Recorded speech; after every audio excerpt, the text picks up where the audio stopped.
How's it going, everyone? In today's video, I'm going to be showing you how to replace your brake booster back here. This is a pretty advanced procedure because you have to remove a lot of things. First you gotta open the hood, and if you don't know how to open the hood, you should probably not be doing this job and take it to a professional shop. Anyway, you want to remove the airbox with the hoses and stuff. Okay, so you want to grab a 10mm to remove the hose clamps and the air filter box and stuff. Okay, I'm gonna remove this airbox cover first. Well, that came loose, I guess. It snapped. First bolt I loosened snaps. This is not going to be a fun job. Okay, you want to loosen the clamp right here. See it right there by the mass airflow sensor. Okay, so if that one isn't going to come loose, there should be a hose right here for the evap system. You go all the way down here at the throttle bodies and pull it out. Now what you want to do is you want to take the clamp off right here at the throttle body. If you can't get this one up here by the mass airflow sensor, grab some pliers. Okay, now you take this little clamp right here off. It doesn't matter which one actually. And now once that hose is off right here to the valve cover, you want to unhook your mass airflow sensor connector. Right here, you see it? You push down and you pull out like that. You're gonna take your airbox cover and try to lift it up. Gotta remove the entire thing. I probably should have removed the negative cable on the battery, shouldn't I have? Before you do anything, remove the negative cable on your battery. I forgot to do this. Next, you're gonna disconnect. There's a wire back here. Hold on, let me show you. There's a connector right here. You see it? Yep, right here. You want to disconnect that one too. Now you gotta disconnect another hose here. There's a hose right here. This one should be easy with your fingers. You should see a green cap. You should see a green cap, and you want to disconnect this hose right here. Take the hose clamp off. Now take the hose off. That should come off pretty easily. Now you can lift up on your airbox, and you should see all this whole thing should come out. Now take out your nasty air filter. At least I'm pretty sure yours would be nasty. Mine is pretty nasty. At least it looks like it. Now there should be some bolts in here holding the airbox cover on. Now you want to take your ratchet with a 10mm and a really long extension. You want to pull this hose out of here, which mine is coming off by itself, which it probably should be able to. You can dump your nasty box of dirt onto the ground or wherever you want to do it in the trash. This time, I am not removing the brake lines for the master cylinder because they will break, and I do not feel like replacing brake lines today. Alright, next you want to unbolt the master cylinder from the brake booster. It's a 12mm socket.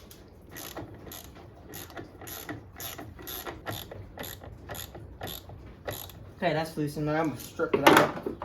Oh, also unplug your wire for your brake master cylinder too.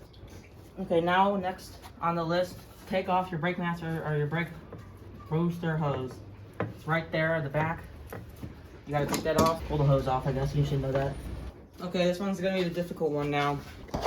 You want to go into your car, into the driver's side, and you got to take out a bunch of bolts or pins and stuff to release the brake pedal from the, you know what I'm talking about, right?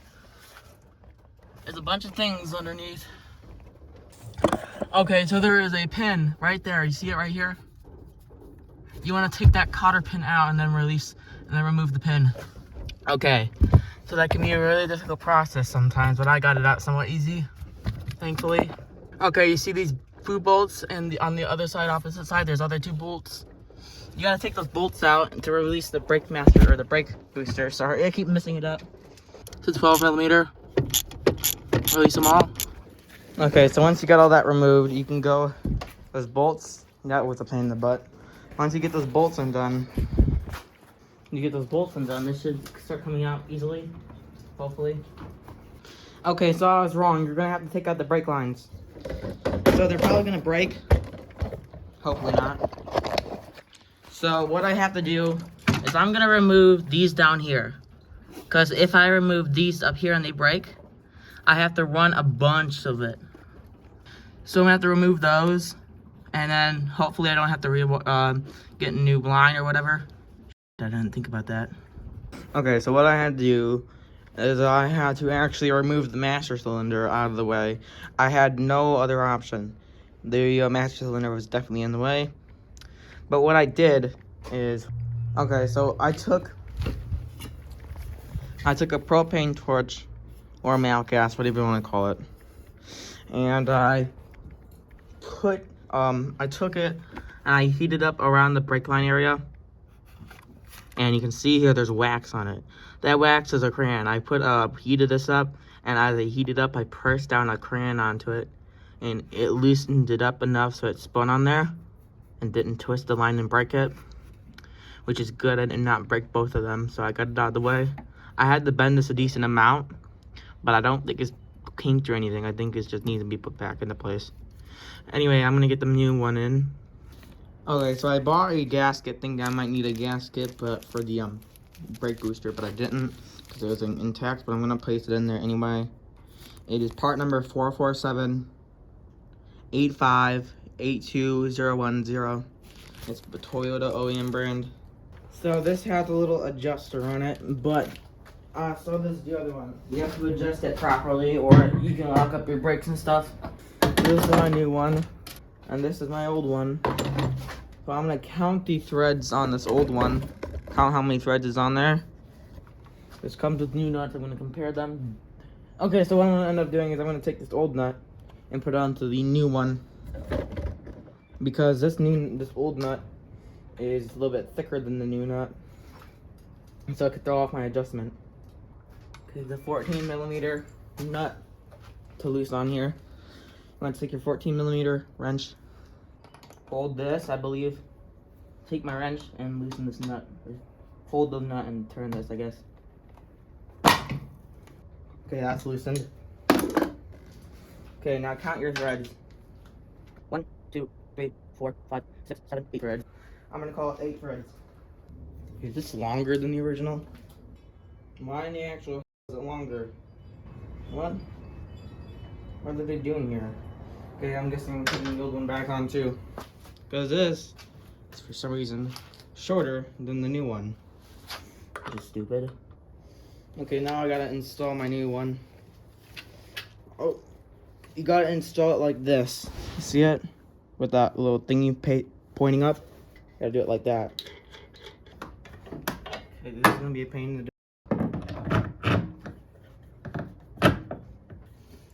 Okay, so now your brake booster is now installed, which took a little bit of wiggling, but oh well. Okay, now next up, go into the car and replace the bolts and the nuts. Or the freaking brake booster, I keep messing it up. You should see there are new bolts up at the top. Or new threads right there, up there, and on the two on the other side. Replace those. Now that your bolts are installed, you can go ahead and install your master cylinder. Okay, so I forgot to record this, but I've already got the master cylinder hooked up on there. I'm just installing the brake lines now. Okay, brake lines are tightened down. Now I want to plug this connector back in for the brake master cylinder. Now what I gotta do is I gotta put this vacuum hose back on for the brake master or the brake booster. Okay, so what I did is I would put the clamp on or the hose on back there before you put the master cylinder on, because there's a pain in the butt. And I put the clamp on there, put the brake lines on, put the master cylinder on, do all that, put the wire in there.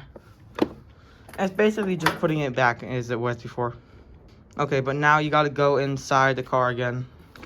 And you gotta put this pin and cotter pin and this, oh, I forgot to tell you, you gotta take the spring out too. I'll show you where it goes.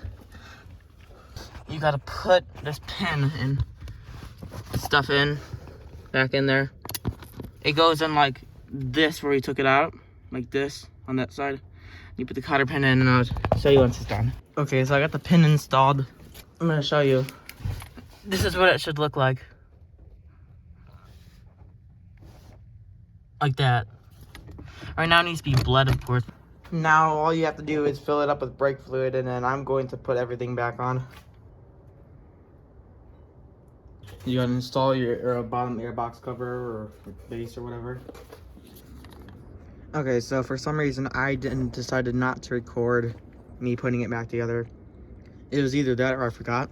So it's been like a day or two since since the last clip you saw. But I got everything together. I'm gonna show you a quick brief of what I did.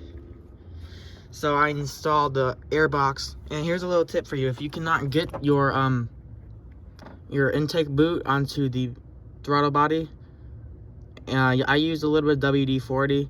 I sprayed some around the inside and a little tiny bit on the outside to help it slide in a little bit better.